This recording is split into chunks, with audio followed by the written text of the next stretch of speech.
And now for something completely different. Hey everybody, it's me, your host Dacia. So as our helpful announcer just mentioned, this episode will be a bit of a departure from our typical Western classical music fare. Yes, it's going to be an entire episode about ska music. Just kidding. To celebrate Chinese New Year, it's the year of the rooster, by the way. What the hell? Anyway, we're going to talk about a kind of Chinese classical music called Nanguan music. And as I learned about this music through the episode, I came to think of it kind of like Chinese Baroque music. And you'll hear in this episode that there are about 10 people in the studio with me. There are actually another 10 or so in the recording booth, and we all rode up in one elevator together to the studio. I never actually figured out why there were so many people here, because tragically I don't speak Chinese, but they were all really lovely. They were actually here in town doing an event at the Asia Society of Texas, which is a very cool place. It was an event that brought together Chinese musicians who played traditional music and some contemporary pieces, some of which were by one of my guests in the show today, Shih-Hui Chen. So we're going to get to hear a lot of cool music live in studio, and we'll talk about some of the pieces. And you're going to enjoy this episode, I can just tell. When you do, don't forget to subscribe to, rate, and review us on iTunes, and also, Happy Year of the Rooster! Okay, enjoy the episode. There's a rumor going around that classical music can be hoity-toity. But here in the classical classroom, we beg to differ. Beethoven 5. Isaiah is shaking with excitement over here. I mean, there's just so many great parts of the opera. He asked me to play his favorite spot in the first movement of the Brahms. And he said, I started using those licks in my guitar solos. How to be classical music rock stars, because there's not enough of that in this business. Occasionally I would plug in the mandolin to my distortion pedals. I don't change my voice. Talking to classical music voice. I'm playing classical music now. I mean, it's the same 12 notes. That's what's so cool about it. I'm Dacia Clay, a classical music newbie, and I'm trying to learn all I can about the music. Come learn with me and the classical music experts I invite into the Classical Classroom. Hello everyone and welcome to the Classical Classroom. I'm Dacia Clay, and here with me today in the studio are Professor Shih-Hui Chen of Rice University, from the Asia Society Texas Center, Director of Performing Arts and Culture, Stephanie Todd Wong, and ethnomusicologist Katie Chen. Welcome to the Classical Classroom, all of you. Thank you. Thank you. So today we have more people in the studio than I have ever talked to at once. Yeah, we have 5 musicians and then some other support staff happening, and I don't know. I'm gonna say 8 20 people in here. Anyway, so we're here today to talk about and learn about Nanguan music. So Katie Chen, tell me where this music comes from. When did it originate? What is it? What kind of instruments are we talking about? Nanguan music is the oldest existing forms of Chinese music that we have today, and the exact day that it started is rather controversial itself. But then the abstract musical idea of Nanguan music can be traced back to Han Dynasty. Okay.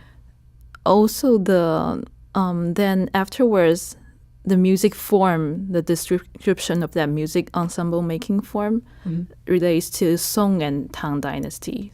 Okay. Then we have exactly the same lyrics that are still being sung today. Those date back to Ming Dynasty. So it's a rather broad way. Yeah. Okay. But even till Ming Dynasty is still one of the oldest. And we're talking thousands of years old. We're not, when we in America are talking about old, we're talking 50 years. That building has been there for 50 years. But we're talking thousands of years that this music has existed. Tell me first what the name of the group that we're seeing here today is. We're known as Lâm-hun-koh. Okay. Nanguan-koh in Mandarin Chinese, Lâm-hun-koh in our original language. Okay. And they're going to play some Nanguan music. Yes. You guys have a demonstration Yeah. set to go Yeah. that I'm about to be treated to. I love my job. This is so great. So tell me what's about to happen, what instruments we've got here. Give me the lay of the land. Sure. Yeah.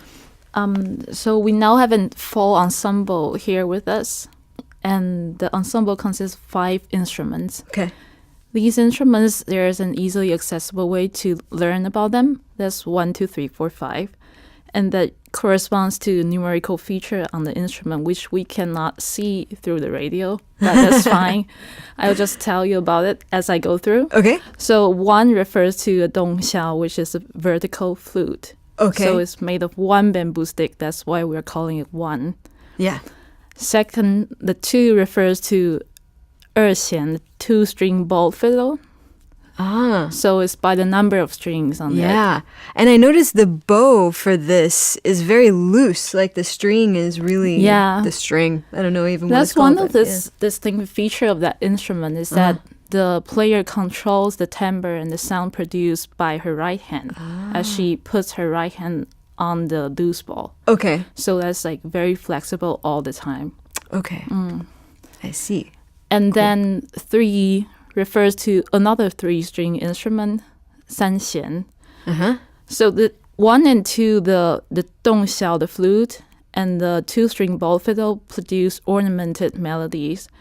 Then the 3 and 4 are both plucked lutes, and they both produce plucked notes. So when you say ornamented, we're talking about kind of like in Baroque music where you sort of You can think of it that way. It's like adding ornaments onto the bones given in notations. Right, yeah, that's kind of like like in Baroque they would sort of freestyle. Yeah, they have those like, tiny ornamentations. Kind of improvise. Yeah. Yeah, okay, okay, gotcha. So, So our 1 and 2 instrument do sort of like improvising roles in the ensemble.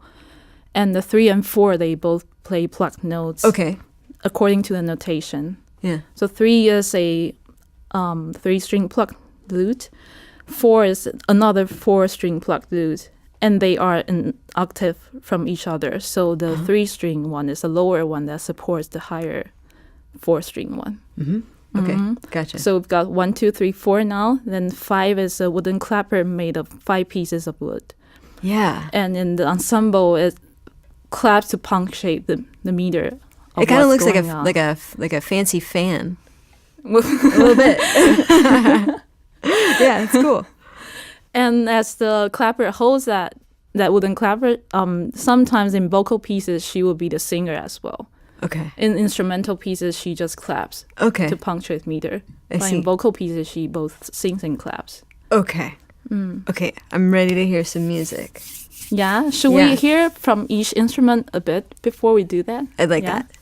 Yeah. So we now have 1, 2, 3, 4, 5, and let's do the hearing according to this order. Okay. The first one will be the dongxiao, a vertical flute made of 1 stick of bamboo.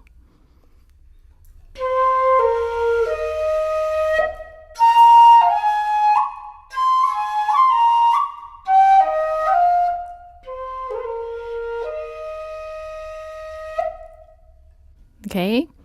Second one is the 2-string ball fiddle with the loose ball.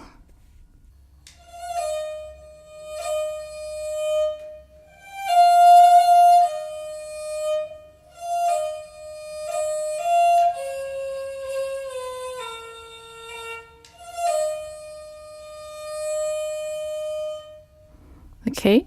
Nice. These are the 2 that works on the ornamenting side, which we like to compare it to the flesh of the ensemble music making. Yeah. Then now we're going on to hearing from the bone side. So 3-string plucked lute first.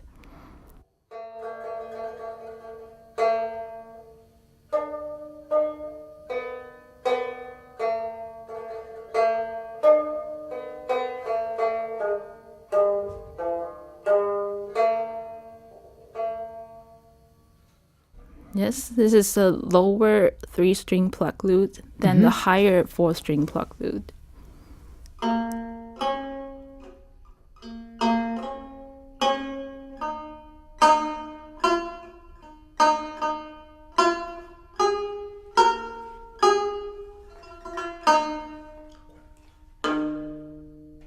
So cool. Yeah, then finally we have the clapper doing the clapping. This is the sound that we puncture the meter with. Yeah. Then in the following, we are ready to show how an ensemble music making works. Okay. By each instrument will join in the music making one after another. Nice. Okay. So this time the clapper and the pipa will start off playing music. Then the notes plucked by the pipa will be added ornaments by the dongxiao, which joins next. Then sanxian, the 3-string plucked lutes, will come in to support the 4-string pipa. Okay. So now the bone side are being built up. Then at last, the 2-string bow fiddle will come in to add more ornaments to the entire scene. Gotcha. Okay. Yeah, so I'm ready for this. Okay. Yeah.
That was so cool. So in the following, we'll do a full vocal piece that's called Pushing Away the Pillow.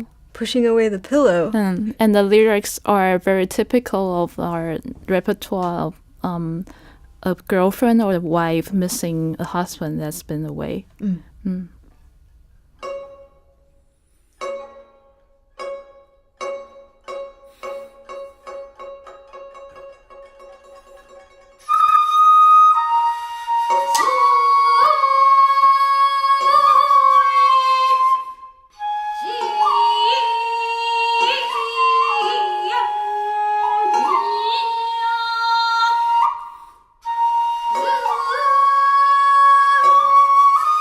Yeah.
That was so great. Katie Chen, thank you so much No for problem introducing at me to all. these. One thing that I noticed was that all of the instruments and the vocalist are playing at once, like in chamber music, in Western chamber music, that has a similar sort of setup like this. Sometimes everybody is on one part. Yeah. They're playing different parts, whereas all of these musicians are playing together. Yeah, there's very much this unison and like breathing together. Yeah. Sort of aesthetic value in our music is that because we learn every new piece from learning how to sing it. So like we sort of imitate from the same source of singing, and we try to do the same, and then that singing gets implemented onto the instrument. So we're sort of like on the same ground, but like adding ornaments, your personal color onto that. But then this entire thing is supposed to be a very collective, highly like united. But the singer leads everything. It's kind of like the in vocal bass. pieces, the singer is sort of like the queen of the entire troupe. Yeah. So Okay. we are all here to support her. I see. Yeah. Okay, so I was also wondering how the music has changed over time, or is the point of what your group does to sort of preserve that history, or what's your approach? Is it more like you want to take this historic approach, kind of like say I'll go back to Baroque music, like Baroque musicians who play on period instruments. They're like, okay, this is how the music was. These are the instruments that the music was composed for. Here's a little trip back into history. Or are you trying to take that sort of preservation approach, or are you trying to do something new with this music? For our ensemble, we tend to take more an preservation approach to it. But of course, with like among the Nanyin, which is what Nanguan is called in present-day China, they are more inventive, innovative in that way. But we sort of are working against that. Okay. Trying to preserve its original form the best we can there in Taiwan. Because the music originated in Quanzhou in southern Fujian province in southern China. Then it's spread throughout Southeast Asia as well as in Taiwan through the diaspora of Hokkien people. So people move outwards, and some of them got to Taiwan. And then we are able to have that there in our island. Yeah. So as one of the ensembles in Taiwan, we try to sort of work in the preserving spirit. I see. For this music. Yeah. I think that's so interesting, that sort of like tension between the past and present, because it's, it is so important to learn about what came before. Like we are made of our history. Yeah. Be it music, be it, architecture, whatever it is, it's so important to know what's come before.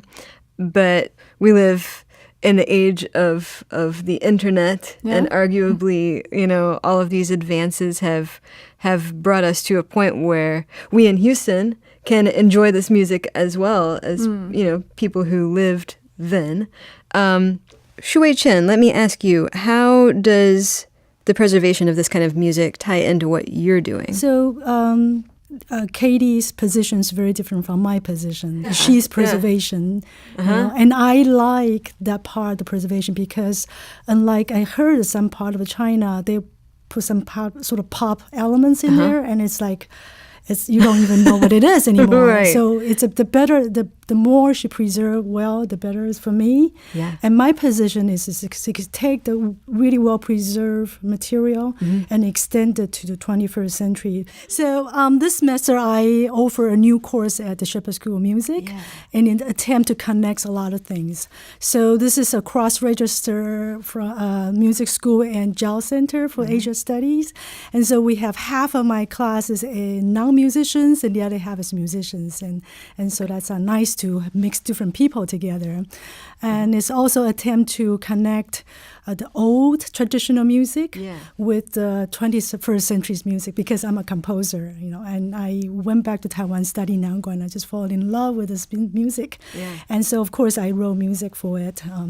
And so to connect that, the old and new, and also connect the West and East. So when I composed a piece for the Nanguan pipa with a string quartet, right? I also invited a string quartet called Formosa Quartet. And so they will be working together. So even though they're preserving, but on the other hand, they are also working with the modern musicians and the Western musicians, right? And so they are extending in this aspect. This particular group actually is more adventurous in willing to do the theater and to work with the modern theater and work with the non-Western non-traditional musician, Western musician. So they are actually more adventurous in that sense. I see.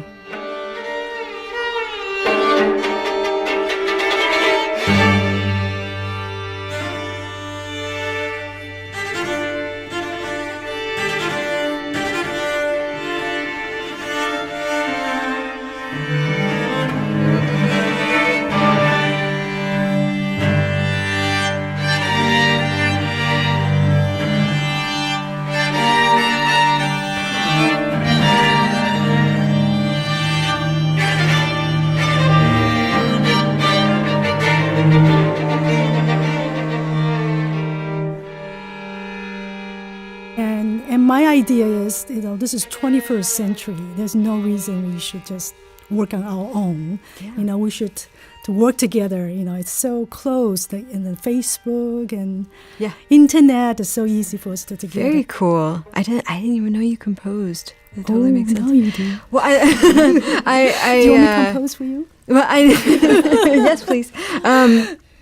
I like that you've like designed this curriculum and instead of just making this something that the students are learning out of a textbook, you're not only bringing in musicians from all around the world, but you're having them perform for the greater Houston audience. That's so cool. Yeah, why and not? like kind of big thinking.